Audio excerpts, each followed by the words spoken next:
esse aqui o cara está me perseguindo. Até chegar na incapacidade laborativa. Os efeitos do assédio, né? Nós já falamos. E temos também a questão da perversão.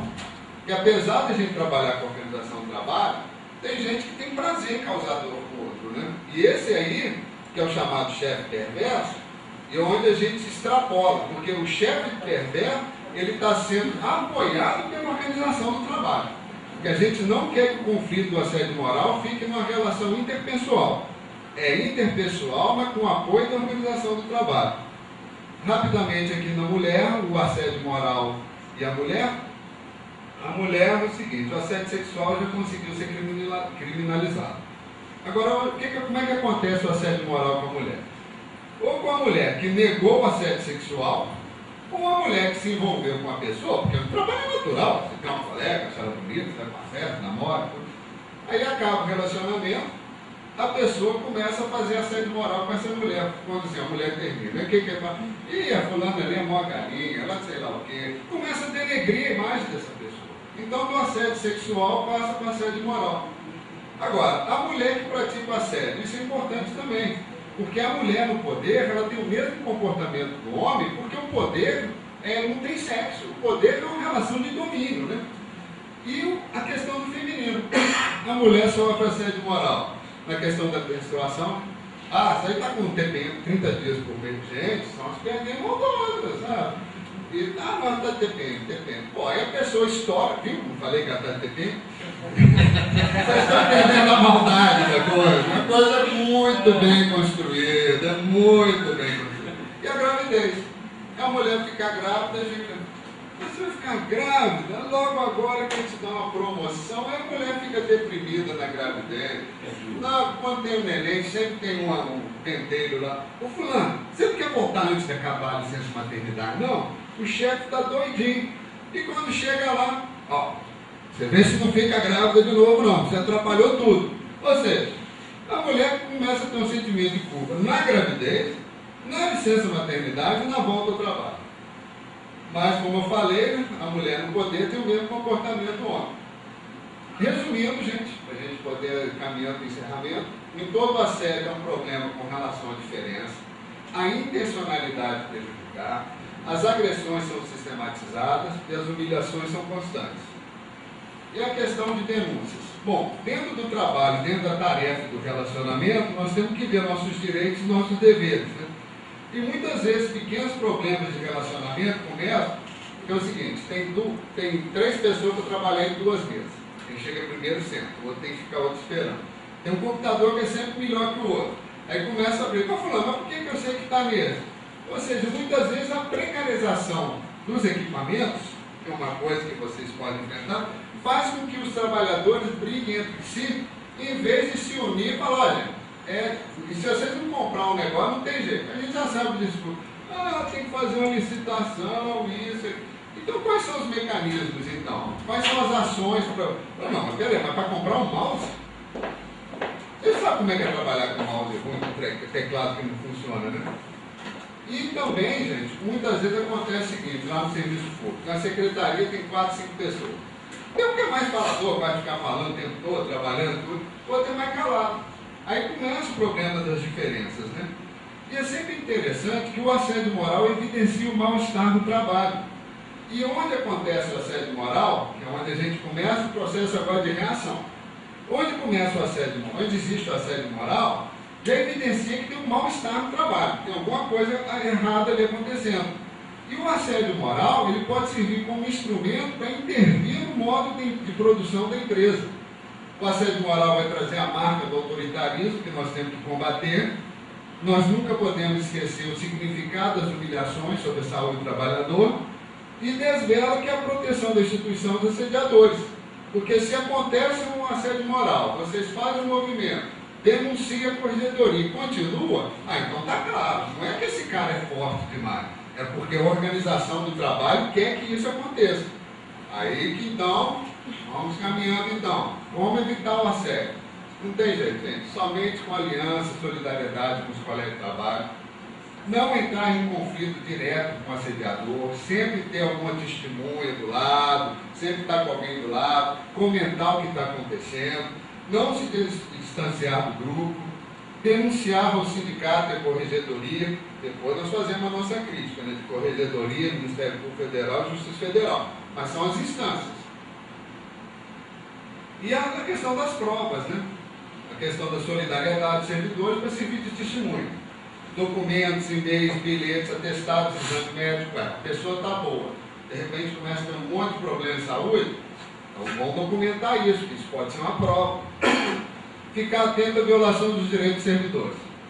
E também isso é interessante, para às vezes você saber se você não está exagerando, compra um caderninho, você nota lá assim, toda noite, hoje aconteceu isso no ambiente de trabalho, estava um presente fulano, ciclano, porque a mente da gente ela tem uma capacidade de esquecer o que é. Vou dar um exemplo, vocês viajam de férias em uma semana, vão para a praia, chove 6 dias, aí um dia faz sol, eu tenho que todo mundo tirar foto, né? Aí chega, passa um ano, você só vai ver aquela foto de sol. Você esqueceu que choveu 6 dias. No assédio moral a mesma coisa, a tendência é a gente esquecer. Então esse caderninho, com as páginas numeradas, com as palavras, serve inclusive para você perceber a evolução, ou se não é realmente vamos supor, às vezes a pessoa é paranoica, né? Todo mundo está contra ela. Aqui são alguns exemplos assim, que a gente fez lá no sindicato, que todo projeto de lei não pode ter um vício de iniciativa. O que é isso? É quando o legislador manda um projeto para ser aprovado. O projeto tem que ser do executivo. Então, muitas leis estaduais de combate ao assédio moral, elas depois não foram regulamentadas por causa do vício de iniciativa. Eu vou falar um pouquinho da lei federal já, tá? Agora, como que foi conseguido esse projeto de lei? Foi feita uma união intersindical de serviço público. Juntaram os sindicatos do Legislativo Estadual, do Judiciário Estadual e do Executivo Estadual e criaram uma intersindical de serviço público para melhorar uma série de questões de serviço público que eram comuns aos 3 setores, Legislativo, Executivo e Judiciário. E essa comissão, essa intersindical, com muito trabalho com os deputados, com o vice-governador na época, Antônio Anastasia, conseguiu pôr no bojo a lei que combate o assédio moral no serviço público. Então, Minas já tem uma lei que regulamenta. É o próximo passo que falta, eu vou falar da lei federal já. Outras coisas que nós fizemos também, nós fizemos um concurso de monografia com a temática assédio moral. Uma premiação de R$5.000 para o primeiro lugar, 3.000 para o segundo e 2.000 para o terceiro. Ou seja, foi uma motivação e nós criamos um banco de dados já com essa monografia. Na campanha salarial, a gente inseriu o tema do assédio moral nas convenções e acordos coletivos, inserir criação de comissões paritárias no nível aí dos bancários da FENABRAM. E aqui, quando eu falo o que fazer, eu estou dizendo o seguinte, que é possível sim, com muito trabalho, com muito esforço, lutar contra o assédio moral, porque o assédio moral combate, uma guerra que nós não pedimos para entrar. O que fazer?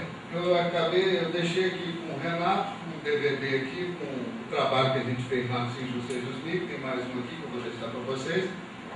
Então nós fizemos primeiro o quê? Um grupo de estudo para entender melhor a organização do trabalho, conhecimento, publicamos cartilhas, matérias nos jornais, debates, palestras, criamos um canal de denúncia via site, fomos na corregedoria, fizemos sindicância, as sindicâncias que eram contra os trabalhadores, nós fizemos avaliações, fizemos uma comissão paritária também, que ia funcionar no Tribunal de Justiça Militar, e só da instalação dessa comissão paritária, os próprios juízes militares resolveram a questão do assédio moral para não deixar os sindicatos interferirem. Nos sindicatos de jornalistas, nós fizemos um termo de ajuste e compromisso entre o Ministério Público e a empresa aí de jornal que praticava assédio moral. E tem também, isso tudo a gente está trabalhando na prevenção e no combate. Aí vocês podem perguntar, poxa, Arthur, mas e aquela pessoa que já foi assediada, que está sofrendo e tudo mais? Tem uma técnica da doutora Margarete Barreto, que é a roda de conversa, que a gente reúne os assediados para discutir o problema deles e fazer uma estratégia de reação. E também nós fazemos muito essa questão da intervenção na instituição empresa. No Tribunal de Justiça nós fomos na corregedoria, nós fomos no núcleo de saúde, nós fomos... Os peritos assediavam os funcionários. Nós fizemos trabalho com os peritos. Hoje todo mundo elogia os peritos, entendeu? Porque eles não tinham consciência que eles estavam fazendo assédio moral, porque eles achavam que todo mundo que ia lá é porque não queria trabalhar, que era preguiçoso, que era incompetente. Fizemos também intervenções aí junto à escola judiciária, porque a escola judiciária ela tem uma obrigação de formar liderança e ela tem a obrigação de tratar o servidor com dignidade, porque ninguém pode entrar no trabalho são e sair adoecendo. E aí criamos também comissões de saúde com a participação dos sindicatos, instituições e trabalhadores, e sempre nós trabalhamos com essas normas de prevenção da OIT, porque nós entendemos que as soluções preventivas que tomam em conta a origem da violência, não somente seus efeitos. Veja bem, gente, assédio moral é uma das violências que acontece no trabalho, porque a violência física deixa marca, agora a violência moral deixa marca na sua subjetividade. Por isso que o assédio moral é um inimigo invisível que nós temos que dar visibilidade. E nós temos que agir na fonte, na raiz, não deixando que cresçam essas práticas perversas. Nós temos que entender as relações de causas, motivações, a fim de estabelecer ações eficazes no combate ao assédio moral. Porque cada instituição, cada empresa tem uma característica. E não adianta só criticar o assediador e indenizar as vítimas, porque a maioria das vítimas ela quer principalmente o resgate da dignidade. Nós fizemos também um plantão sindical de atendimento que envolve um advogado, um psicólogo, um sindicalista, que nós fazemos esse tratamento, esse atendimento às vítimas de assédio moral em 2 momentos, para que ela possa fazer o seu relato de caso e a partir daquele caso individual nós trabalhamos de forma coletiva na organização do trabalho. Ou seja, as pessoas que vão lá fazer as denúncias lá, nós depois damos encaminhamentos jurídicos, sindicais, quando afeta coletivo ou psicológico, ou seja, às vezes a pessoa está muito adoecida, né? Eu não faço atendimento de pessoas no plantão, sou coordenador, que é uma ação política, e a psicologia entra enquanto ferramenta. E essas denúncias servem para mostrar como que está essa organização do trabalho. Então nós não expomos as pessoas, mas interferimos na organização do trabalho. E uma coisa muito importante, porque eu vou falar já da lei aqui, nós já estamos finalizando, é porque na lei complementar, que hoje o DEA redigiu algumas cláusulas com relação à saúde, inclusive na lei a gente propõe tratamento psicológico e psiquiátrico ao assediador também. Por quê? Porque muitas vezes o assediador é envolvido pela organização do trabalho e ele não sabe, então essa pessoa também, ela é culpada por um lado, mas é vítima por outro. Então nós temos que ter esse olhar bem aberto, porque nós não estamos aqui para julgar ou punir ninguém. Nós queremos uma organização do trabalho que trate os trabalhadores com dignidade e que ninguém entre são do trabalho e adoeça.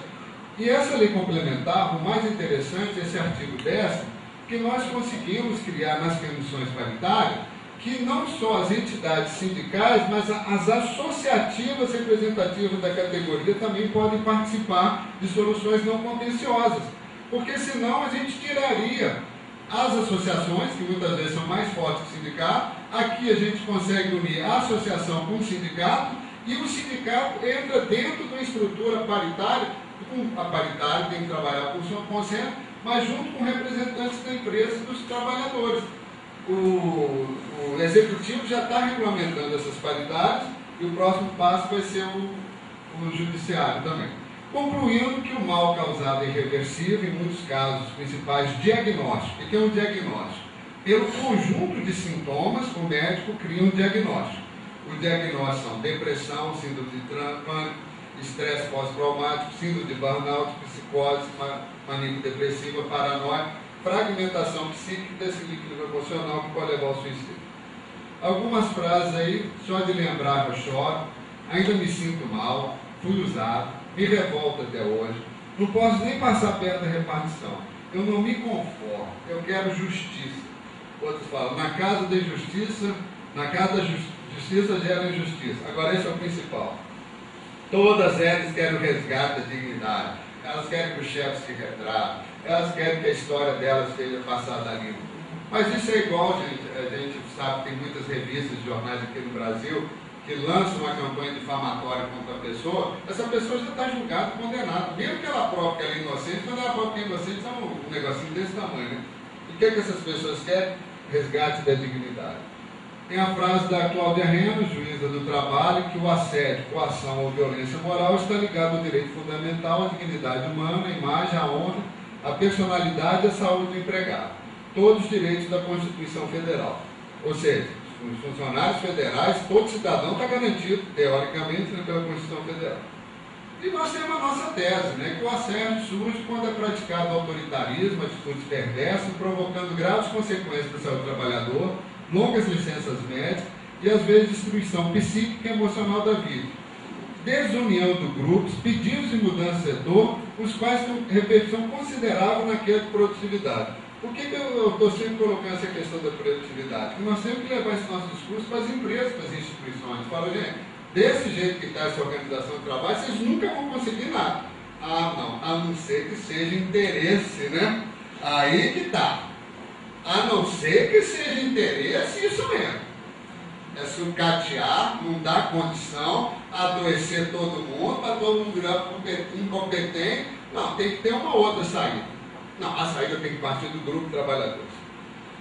Agora tem uma análise crítica que é importante também, né, que são necessários fatos e ações que mobilizam. No momento atual, o foco de vocês é a greve.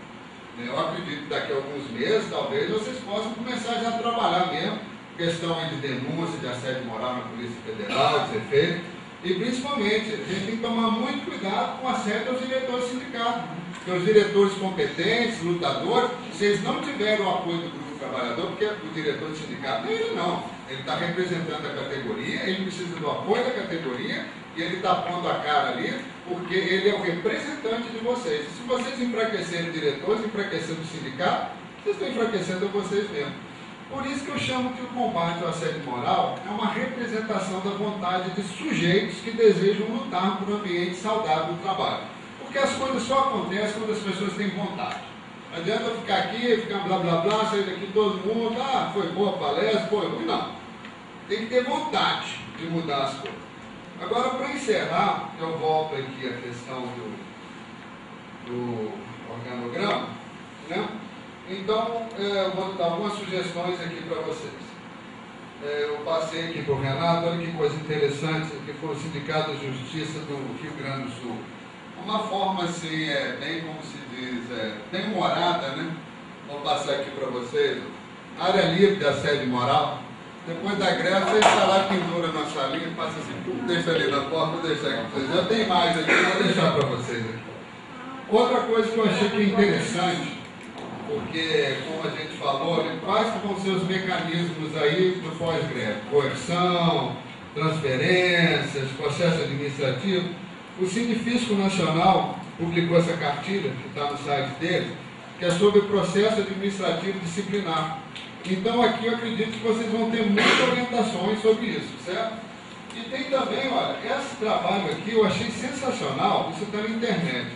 É o trabalho da Confederação dos Servidores Públicos do Brasil, assédio moral do serviço público.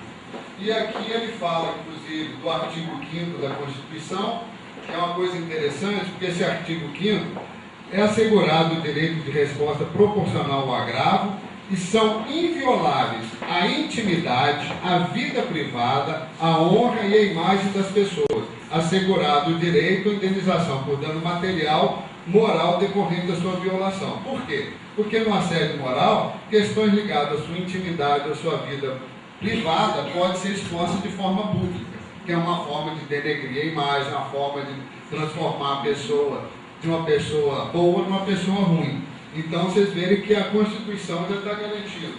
E temos também, que eu acho que esse é o grande trabalho do sindicato, do executivo, das federações, que tem um processo tramitando aí no Congresso Nacional, a Lei número 11.948 de 2009, que trata da questão do assédio moral no Serviço Público Federal. Então tem que ter essa movimentação, essa mobilização. A grande força aí talvez vai ser uma grande mobilização para aprovar essa lei de combate ao assédio moral na instância federal, porque é uma forma de vocês já estarem mais protegidos. Gente, eu não acreditava que essa lei estadual fosse aprovada aqui em Minas. Depois que ela foi aprovada, mudou mas demais a relação do servidor com as chefias, né? E também tem as questões envolvendo que o assédio moral pode gerar, além da punição disciplinar administrativa, para o assediador, questões trabalhistas. Quem é vítima de assédio moral também pode fazer uma ação na justiça por calúnia, injúria e difamação. Ou seja, vocês aí que são formados em direito, vocês têm todos aí também as questões para combater. E essa cartilha também, ela fala do regime, o FJU, né, que prevê as penalidades disciplinares. Eu acredito que quem está mais interessado em saber sobre esse assunto, nas questões de combater, de vivenciar, tem aí na internet, né, vou repetir de novo aqui, essa cartilha aqui, então, publicada pela Confederação dos Servidores Públicos do Brasil. Certo? Então, gente, a contribuição que eu queria dar nesse primeiro momento é essa, entendeu? Tem a bibliografia aqui, ó, tem também o site, tem esse site que é o melhor site, assediomoral.org. A gente pega muito também jurisprudência de assédio moral em www.jus.com.br. Eu tenho meu blog aí, Assédio Moral e Saúde do Trabalho.blogspot. E estou pronto aí para a segunda parte do debate. Acho que eu cumpri o tempo aqui, né? 11h22, conforme combinado, 1h20. Estamos aí para o debate, no que eu puder contribuir e principalmente ouvir vocês aí, porque a pesquisa é isso, parte-se da relação, apresentar uma tese e ouvir de vocês para a construção do novo saber. Muito obrigado pela atenção de todos. Né?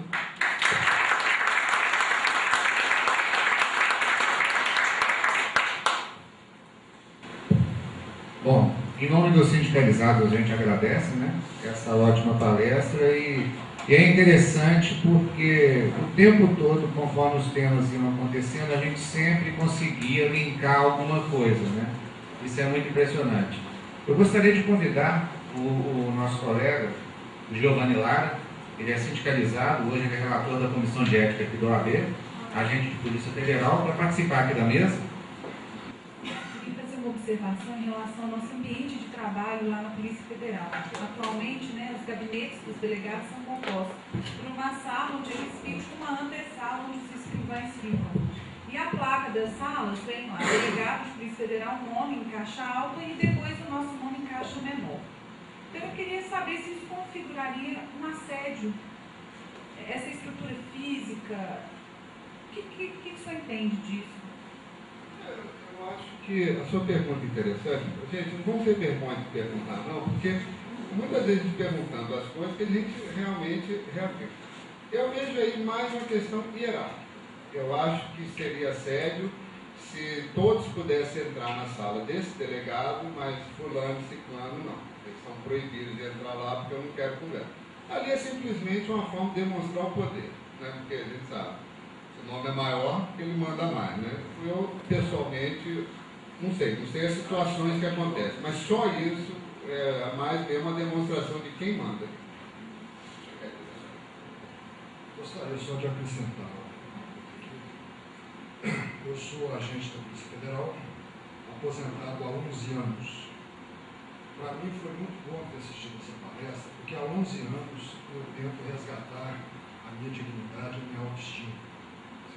Eu saí do departamento em pedaços. Certo? Servi o departamento em dois momentos da história do país. Na ditadura militar, onde o assédio moral ele era violento. Certo?